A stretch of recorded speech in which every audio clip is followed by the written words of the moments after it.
Chaves quebradas não abrem portas inteiras. Eu preciso descobrir qual é a chave que eu preciso utilizar para acessar esse momento. Por quê? Vai ter hora que eu vou ter que fechar as portas para algumas pessoas e vai ter hora que eu vou ter que abrir a porta para algumas pessoas. O problema é quando a porta está aberta para todo mundo. Porque se a porta está aberta para todo mundo e eu não tenho discernimento, eu posso estar colocando dentro quem era para estar fora. Chaves quebradas não abrem portas inteiras. Então, antes de Deus abrir a porta, precisa abrir a sua mente. Entende? Por exemplo, Jonas entrou dentro do barco, não foi?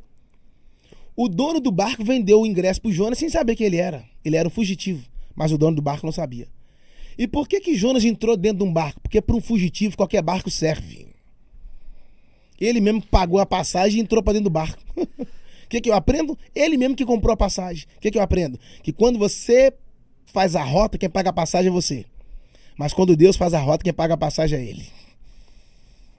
Quanto mais longe aquele barco ia, mais longe do propósito Jonas ficava. Até que eles descobriram que Jonas estava lá, pegaram o Jonas e jogaram para fora do barco. A tempestade cessou. Tem gente que é homem de Deus, mas vai ter que sair de certos ambientes, que senão a tempestade não cessa. Deixa eu só falar um negócio aqui. Eles jogaram as malas da tripulação fora para deixar o barco leve. Na mala você leva o quê? Coisa importante. Você não viaja e leva coisa desnecessária. Na mala você só leva o que é importante. Tem gente perdendo coisas importantes. Porque abriu espaço no barco da sua vida para um intruso. Para um fugitivo que não deveria estar ali. Mas só para vender o ingresso. Só para aquele lugar da sua vida não ficar ocupado. Só para o seu trono de carência ser regado por a presença humana. Aí você coloca qualquer um. E tem gente que não era para estar lá. Mas você quer ter muitos amigos. E quem tem muitos amigos está perdendo, diz a Bíblia. Vendeu o ingresso para a pessoa errada. Jonas era a pessoa certa, no lugar errado.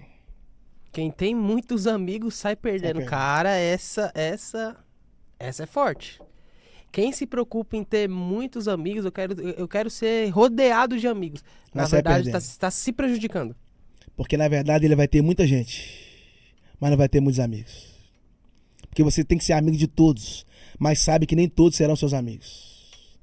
Abraça todo mundo, mas sabe que nem todos vão te abraçar. Porque é na crise que os seus amigos aparecem. É na amargura que eles são forjados junto com você. Entende? Os meninos foram lançados na fornalha juntos. Não foi só um. Foram os 3. Porque eles estavam juntos. Se você for... Eu também vou. Eu também vou. Porque amigo é assim, é fiel até na fornalha. Quem não está disposto a entrar na fornalha com você, irmão, não é amigo. É colega ou está próximo. E quando você honra a Deus fora da fornalha, Deus te honra dentro da fornalha. É como aquele ditado que a gente ouve, né? A árvore só deu uma chacoalhada para cair os frutos. Boa. Na verdade, o barco tá sacudindo só para ver quem é fiel e quem não é. Quem pular fora... Agora, se nós pegássemos alguns personagens bíblicos que são referências para você, se a gente começasse falando de Davi, o que mais te impressiona em Davi? É que Deus tirou um rei do trono e levou pro pasto. E tirou o menino do pasto e levou pro trono.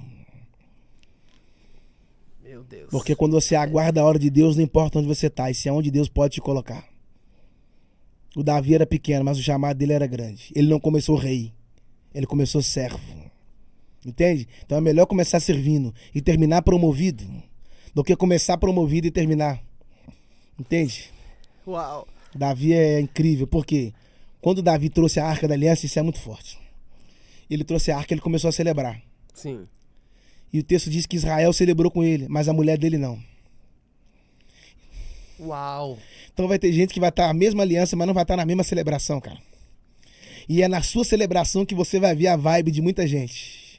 O coração das pessoas se revelam quando elas não comemoram o que você está comemorando.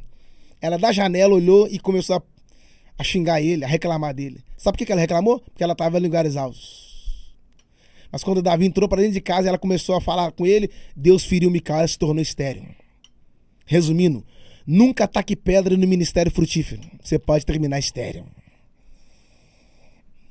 Meu Deus. Ela ficou estéril porque tacou pedra no ministério frutífero. Não, para. Então, para que eu quero descer. Então Davi ele mata o urso e leão, para depois matar o gigante. Sim. O urso e leão, as guerras privadas. Sim. E o Golias é as guerras públicas. Ninguém vai para as guerras públicas, ou é melhor não ir para as guerras públicas sem antes passar pelas guerras privadas. É nas guerras privadas que você perde o medo. É nas guerras privadas que você conhece o seu potencial. Então o urso preparou Davi para o leão preparou Davi para Golias preparou Davi para Saul, e Saul preparou Davi para o trono. Volta pro que você disse, processos. É isso aí. Prepara para propósitos. E sabe qual é o problema? Quando Davi recebeu a unção que ele foi se tornar rei, Saul começou a perseguir ele. Não perseguiu antes, quando ele estava no campo.